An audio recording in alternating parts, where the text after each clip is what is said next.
Assalamualaikum warahmatullahi wabarakatuh. Perkenalkan, saya Nanda Afiani, mahasiswa Universitas Teknokrat Indonesia, Program Studi Sistem Informasi. Video kali ini saya akan menjelaskan mengapa ETL penting dalam data warehouse. Sebelum itu, kita harus mengetahui dulu singkatan dari ETL, yang berarti Extract, Transform, Load. ETL adalah metode integrasi data yang fokus pada 3 langkah dalam memadukan data dari berbagai sumber. Penggunaan ETL umum untuk membangun data warehouse. Mengapa ETL itu penting? Setidaknya terdapat 4 keuntungan yang bisa didapat dari penggunaan ETL. Berikut penjelasannya. Yang pertama, efisiensi waktu. ETL memberikan efisiensi waktu karena memungkinkan proses mengumpulkan, mengubah, dan konsolidasi data secara otomatis. Jadi, ETL dapat membantu menghemat banyak waktu dan tenaga karena kita tidak perlu mengimpor data secara manual. Yang kedua, menangani data kompleks dengan mudah. Sering berjalannya waktu, semakin besar dan kompleks pula data bisnis yang harus kita kelola. Sebagai contoh, perusahaan kita bisa berkembang menjadi perusahaan multinasional dengan data dari 3 negara yang berbeda, dengan nama produk, ID pelanggan, alamat, dan berbagai perbedaan data lainnya. Dengan ETL, kita tidak perlu menghabiskan waktu untuk memformat data sepanjang hari, karena ETL menyederhanakan tugas pembersihan data. Yang ketiga, meminimalisir probabilitas kesalahan. Masalah besar bisa muncul akibat sedikit kesalahan saja.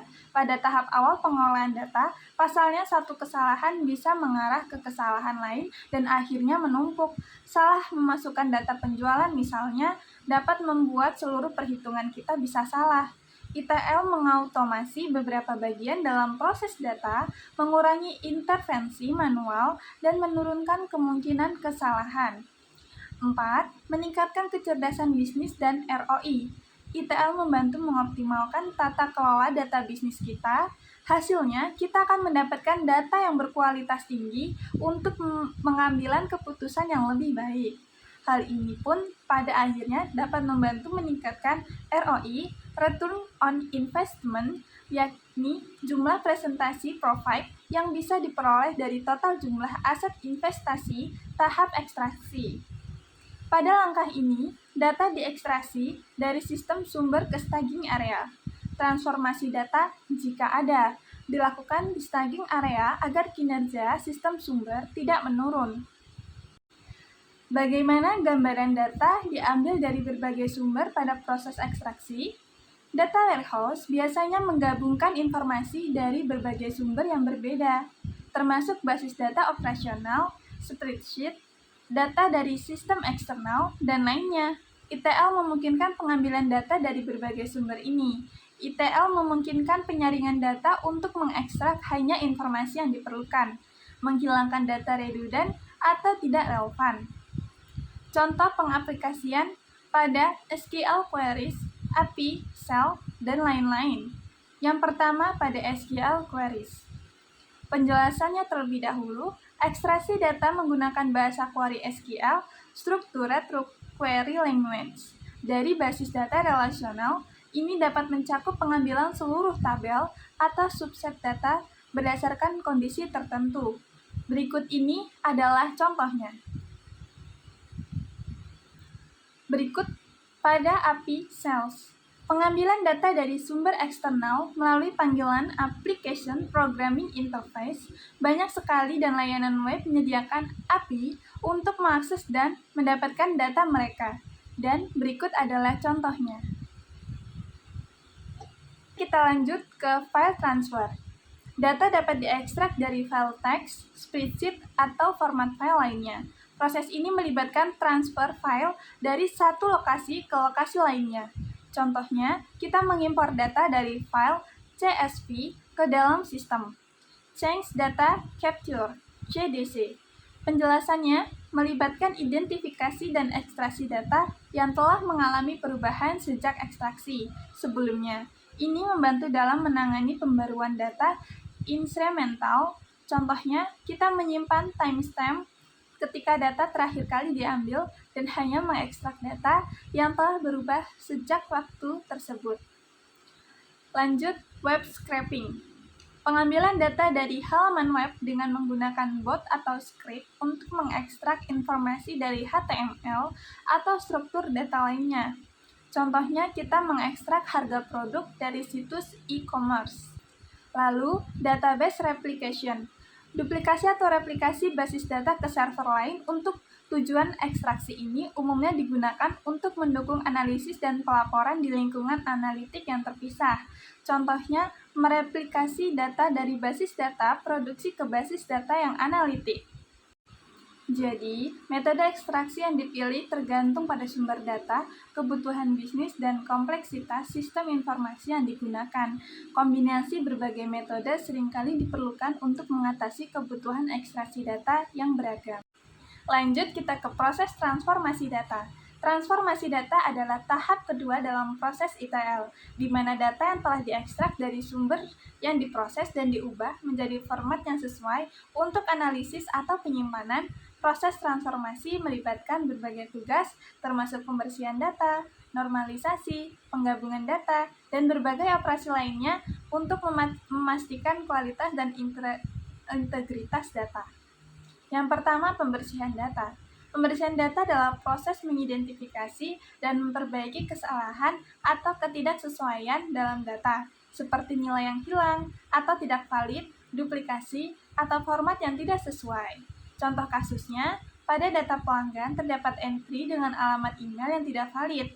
Proses pembersihan akan mengidentifikasi dan memperbaiki atau menghapus entry tersebut. Setelah itu ada normalisasi. Normalisasi melibatkan struktur data untuk mengurangi redundansi dan dependensi data. Ini dapat melibatkan pembagian data ke dalam tabel yang terpisah dan penggunaan kunci asing untuk menghubungkannya.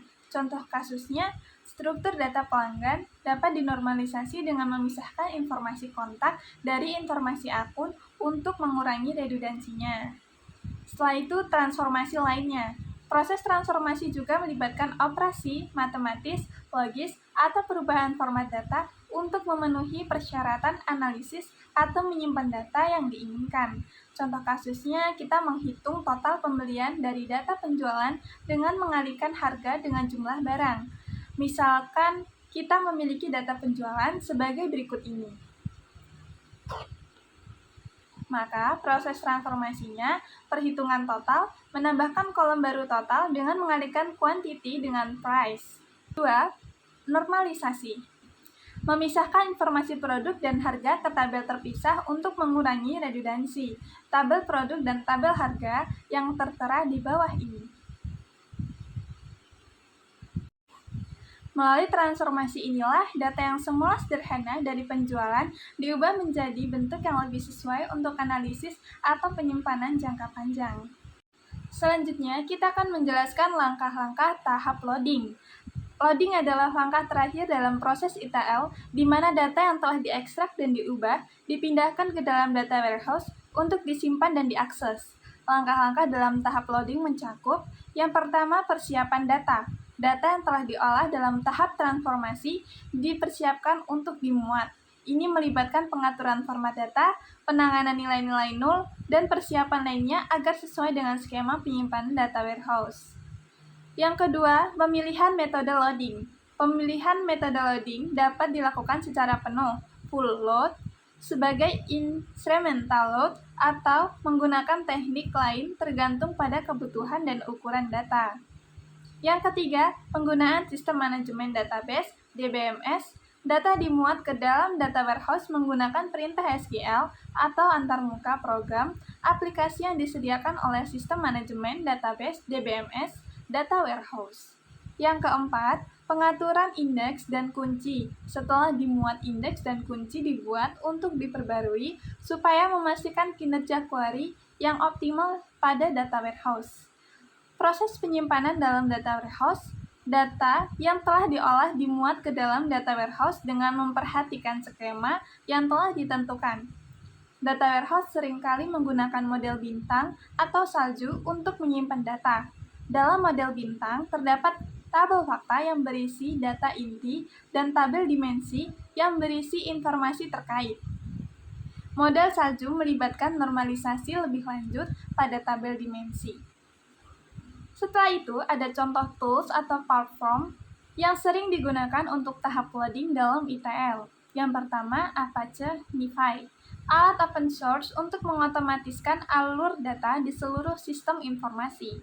Yang kedua, Apache Kafka, platform streaming yang dapat digunakan untuk mengelola aliran data secara real-time. Yang ketiga, Microsoft SQL Server Integration Service, SSIS, alat ETL dari Microsoft untuk transformasi dan pemuatan data di lingkungan SQL Server. Yang keempat, Talent, platform integrasi data open source yang menyediakan alat untuk ETL dan integrasi data lainnya. Yang kelima, Informatika Power Center, solusi komersial yang menyediakan fitur lengkap atau manajemen data dan integrasi. Setelah kita mengetahui mengapa ETL itu penting, kita akan mencari tahu bagaimana implementasi ETL di Netflix. Netflix sebagai penyedia layanan streaming global memiliki volume data yang besar terkait dengan preferensi pengguna, penonton, dan konten. Untuk mengolah data ini secara efisien, Netflix mengimplementasikan proses ETL yang canggih. Penerapan ETL di Netflix, yang pertama ekstraksi, ekstrak.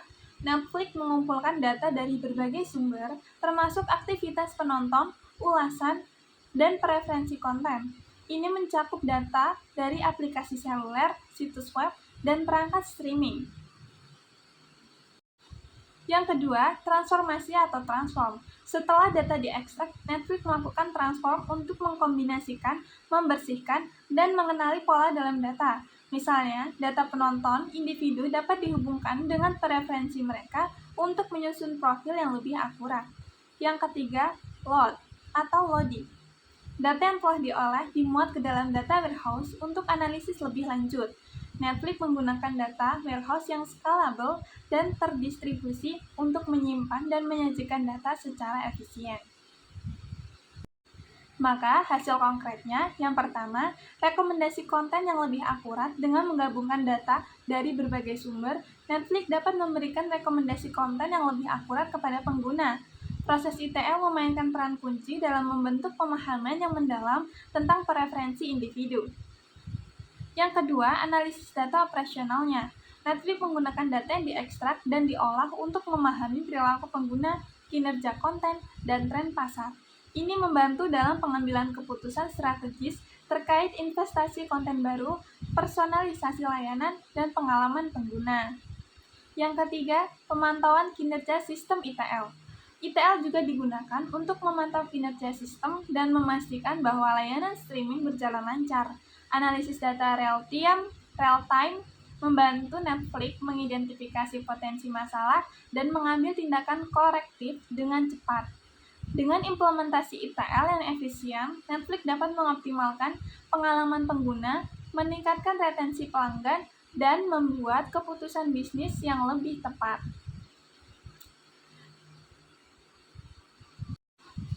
Studi kasus ini mencerminkan bagaimana ETL menjadi elemen penting dalam kesuksesan perusahaan yang menghadapi kompleksitas data tingkat yang lebih tinggi. Berikut adalah kesimpulan dari keseluruhan penjelasan yang telah saya jelaskan. ETL Extract Transform Load adalah proses kunci dalam pengolahan data dalam skala besar. Ekstraksi melibatkan pengambilan data dari berbagai sumber, transformasi memproses dan membersihkan data, sedangkan loading melibatkan penyimpanan data yang telah diolah ke dalam data warehouse. Implementasi ETL pada kasus Netflix menggunakan ETL untuk mengelola volume yang lebih besar dengan data pengguna dan kontennya. Proses ETL memungkinkan Netflix memberikan rekomendasi konten yang lebih akurat, menganalisis data operasional, dan memantau kinerja sistemnya. Lalu, manfaat konkret dari implementasi ETL yang membuat rekomendasi konten lebih akurat, pemahaman mendalam tentang perilaku pengguna, dan analisis data operasional yang mendukung pengambilan keputusan yang strategis. Dan saya ingin memberikan pertanyaan untuk kalian yang telah menonton video saya sampai akhir. Bagaimana ETL dapat mendukung inovasi dalam analisis data dan pengambilan keputusan? Sekian dari saya akhiri. Wassalamualaikum warahmatullahi wabarakatuh.